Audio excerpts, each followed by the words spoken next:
Detail చూస్తే భారత్ పాకిస్తాన్ల మధ్య ఉద్రిక్తత కొనసాగుతోంది. రాజౌరి ప్రాంతంలో పాక్ సైన్యం కాల్పులు జరిపింది. ఈ దాడుల్లో జమ్మూ కాశ్మీర్ ప్రభుత్వ అధికారి రాజ్ కుమార్ ధాఫా ప్రాణాలు కోల్పోయారు. రాజ్ కుమార్ మృతిపై ఒమర్ అబ్దుల్లా సోషల్ మీడియా వేదికగా స్పందించారు. నిబద్ధత కలిగిన ఓ ఆఫీసర్ను మనం కోల్పోయామని, ఒక్కరోజు ముందే తాను అధ్యక్షత వహించిన ఆన్లైన్ సమావేశంలో రాజ్ కుమార్ పాల్గొన్నారని తెలిపారు. ఇంతలోనే రాజౌరిలోని ఆయన ఇంటిపై జరిగిన దాడిలో ప్రాణాలు కోల్పోవడం బాధాకరమన్నారు. ఇది తమకెంతో నష్టమని ఎక్స్ వేదికగా ఆవేదన వ్యక్తం చేశారు ఒమర్ అబ్దుల్లా.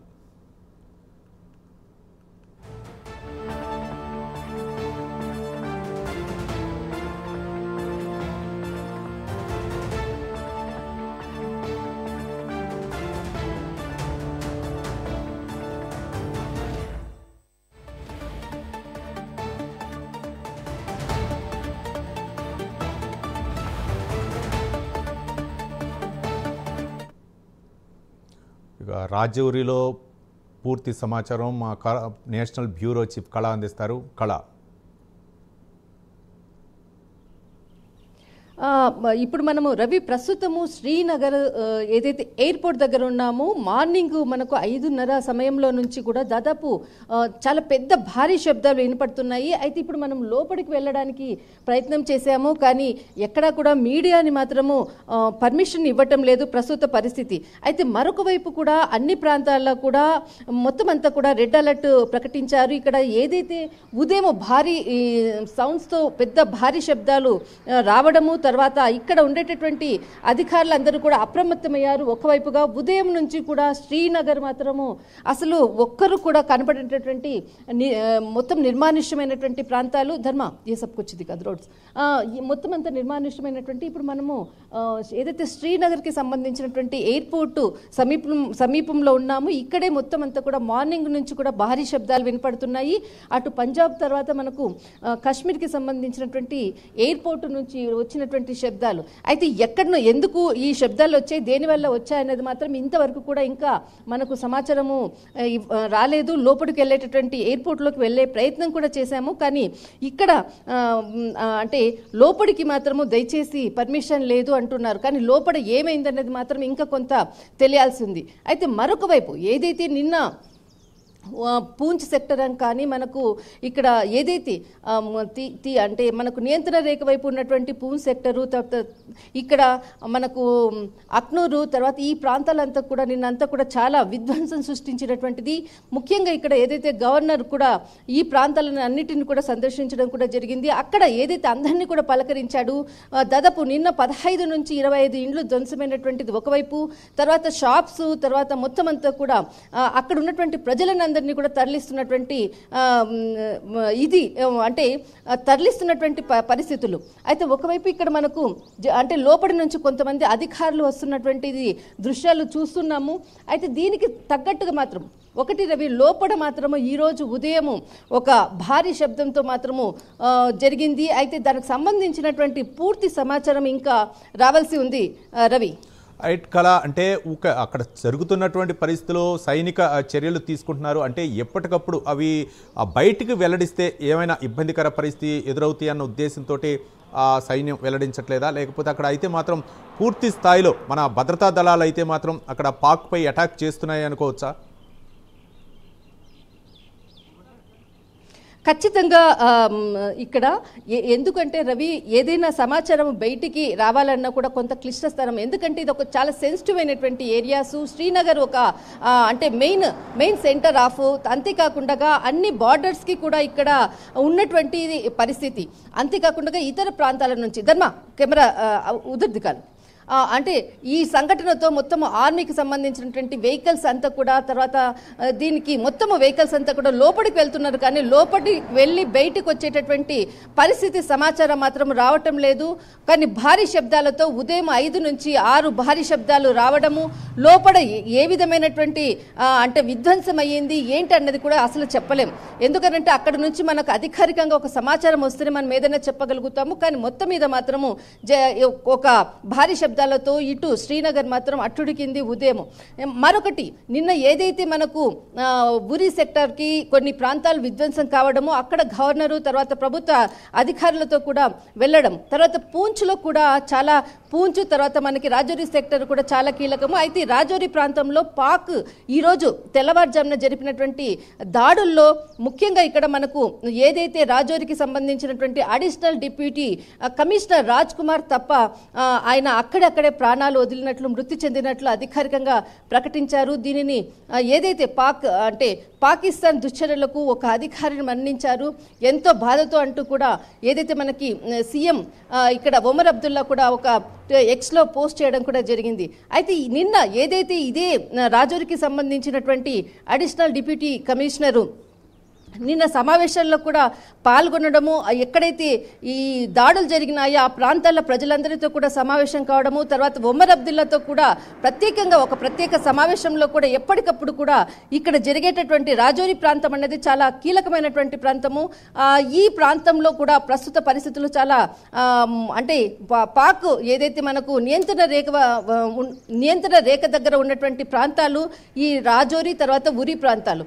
ఈ ప్రాంతంలోనే ఈ అధికారి ఉండడము, తర్వాత అక్కడికి ఎప్పటికప్పుడు కూడా సీఎంలతో ఇక్కడ మనకి కాశ్మీర్ సీఎంతో కూడా నిన్న వర్చువల్గా కూడా మాట్లాడడం జరిగింది. అంతేకాకుండా నిన్న ఏదైతే మనకు యూరి సెక్టర్లో కూడా పాల్గొన్నప్పుడు కూడా స్వయంగా ఆయన సమావేశంలో కూడా పాల్గొన్నాడు. కానీ అర్ధరాత్రి జరిగినటువంటి ఏదైతే పాకిస్తాన్ దీనికి ముఖ్యంగా కమిషనర్నే టార్గెట్ చేసినటువంటి దాడి చేసినటువంటి ఏదైతే మిసైల్ దాడిలో ఆయన ప్రాణాలు వదిలాడు. దీనికి సంబంధించి సీఎం ఎక్స్లో పోస్ట్ చేయడం జరిగింది. రవి, రైట్, థ్యాంక్ యూ కళ.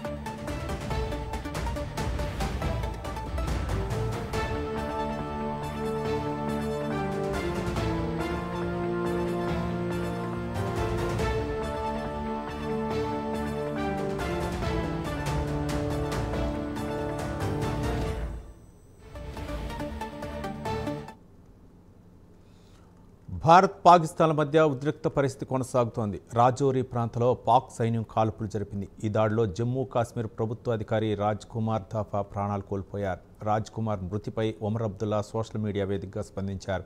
నిబద్ధత కలిగిన ఓ ఆఫీసర్ను మనం కోల్పోయామని, ఒక్కరోజు ముందే తాను అధ్యక్షత వహించిన ఆన్లైన్ సమావేశంలో రాజ్ కుమార్ పాల్గొన్నారని తెలిపారు. ఇంతలోనే రాజౌరిలోని ఆయన ఇంటిపై జరిగిన దాడిలో ప్రాణాలు కోల్పోవడం బాధాకరమన్నారు. ఇది తమకెంతో నష్టమని ఎక్స్ వేదికగా ఒమర్ అబ్దుల్లా పోస్ట్ చేశారు.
భారత్ పాకిస్తాన్ల మధ్య ఉద్రిక్త పరిస్థితి కొనసాగుతోంది. రాజౌరి ప్రాంతంలో పాక్ సైన్యం కాల్పులు జరిపింది. ఈ దాడుల్లో జమ్మూ కాశ్మీర్ ప్రభుత్వ అధికారి రాజ్ కుమార్ ధాఫా ప్రాణాలు కోల్పోయారు.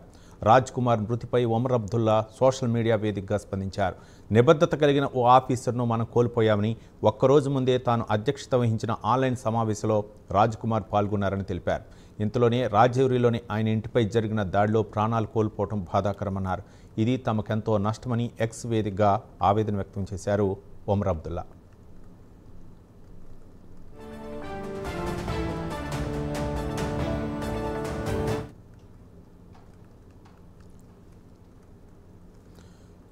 రాజౌరిలో జరిగినటువంటి దాడిలో రాజ్ కుమార్ ప్రాణాలు కోవటం బాధాకరమని చెప్పేసి అక్కడ సీఎం ఒమర్ అబ్దుల్లా అయితే మాత్రం ఎక్స్లో పోస్ట్ చేయడం జరిగింది. ఇది తమకు ఎంతో నష్టాన్ని కలిగించిందని చెప్పేసి ఆయన ఆవేదన వ్యక్తం చేయడం జరిగింది. పూర్తి సమాచారం మా నేషనల్ బ్యూరో చీఫ్ కళ అందిస్తారు. కళ. రవి, దాదాపు మనకు ఏదైతే రాజౌరి సెక్టర్లో ఈరోజు తెల్లవారుజామున జరిగినటువంటి పాకిస్తాన్ నియంత్రణ రేఖను దాటి జరిపినటువంటి కాల్పుల్లో రాజౌరికి సంబంధించినటువంటి అడిషనల్ డిప్యూటీ కమిషనరు ప్రాణాలు వదిలారు, మృతి చెందినట్లు కూడా. అంటే పాకిస్తాన్ టార్గెట్ కూడా ఆయన గృహాన్ని టార్గెట్ చేసుకొని ఇక్కడ డ్రోన్స్ తోటి దాడి చేసినట్లు కూడా సమాచారం అందుతుంది. ఈ విషయం ఏదైతే ముఖ్యంగా ఇదే విషయాన్ని ఇక్కడ కాశ్మీర్కి సంబంధించినటువంటి జమ్మూ కాశ్మీర్ సీఎం ఒమర్ అబ్దుల్లా ఎక్స్లో పోస్ట్ చేయడం జరిగింది. అసలు ఇక్కడ రాజ్ కుమార్ ఏదైతే డిప్యూటీ కమిషనర్ రాజ్ కుమార్ అన్నది రాజౌరికి తర్వాత మనకి ఏదైతే నియంత్రణ రేఖ ఎల్ఓసి దగ్గర ఉండేటటువంటి మొత్తం అంతటి కూడా ఎప్పటికప్పుడు కూడా సమాచారం అందించేటటువంటి కీలక వ్యక్తి. అర్ధరాత్రి ఈ దాడి జరగడం అన్నది మాత్రము చాలా బాధ అనిపిస్తుంది. నిన్న రాత్రి వరకు కూడా ఎప్పటికప్పుడు నాకు సమాచారాన్ని అందిస్తున్నాడు. నిన్న నాకు వర్చువల్లో కూడా ఉన్నాడు. తర్వాత మొన్న ఏదైతే అక్కడ ఉన్నటువంటి అంటే ధ్వంసమైనటువంటి ఇండ్ల పరిస్థితి కానీ అక్కడ ఉన్నటువంటి ప్రస్తుత పరిస్థితులతో నేను అతడితో కలిసి ప్రయాణం చేశాను అంటూ కూడా చాలా ఎమోషనల్ గా కూడా పోస్ట్ చేయడం జరిగింది. ఇలాంటి పరిస్థితి రాజ్ కుమార్ మృతి ఏదైతే చెందారో చాలా సంతాపం వ్యక్తం చేస్తున్నాను అంటూ కూడా ఇక్కడ ఎక్స్ లో పోస్ట్ చేయడం జరిగింది.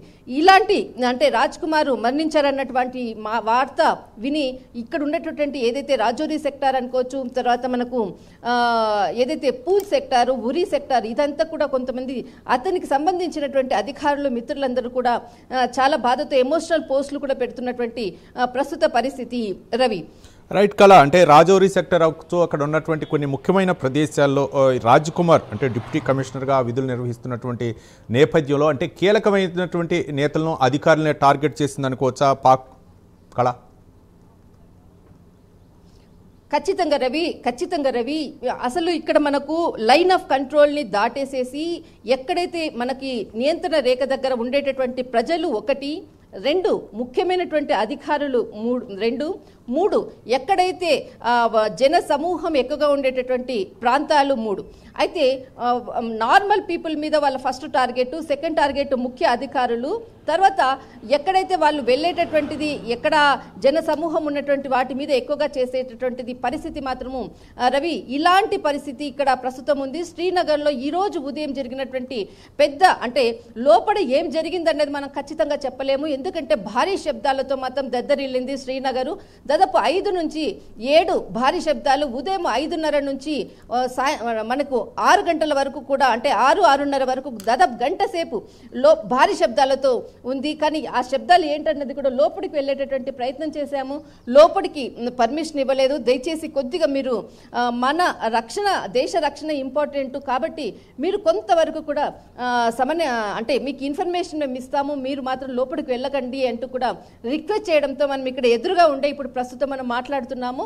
బట్ ఇక్కడ ప్రస్తుత పరిస్థితి మాత్రం ఇలా ఉంది. అంతేకాకుండా ఏదైతే పాకిస్తాన్కి సంబంధించినటువంటి అక్కడ పరిస్థితులు కూడా దాడులతోటి అక్కడ అంటే డ్రోన్ దాడులతోటి, మిసైల్ దాడులతోటి దూసుకొని పాకిస్తాన్ చేస్తుంది. కానీ ఎప్పటికప్పుడు భారత సైన్యం తిరిగి వాటికి జవాబు చెప్తూనే ఉంది. అయితే మరి ఇక్కడ మనకు జమ్మూ కాశ్మీర్లో ఆర్మీ పోస్టులను టార్గెట్గా చేసుకుంది. మరి అంటే ఏదైతే ఇక్కడ మనకి జమ్మూలో వచ్చేసేసి రెహరీ అన్నటువంటి ప్రాంతంలో ఈరోజు అంటే తెల్లవారుజామున దాడి చేసినట్లు కూడా అక్కడ ఉండేటటువంటి ప్రజల నుంచి కూడా సమాచారం అందింది. అయితే ముఖ్యంగా ఎప్పుడు కూడా జమ్మూలో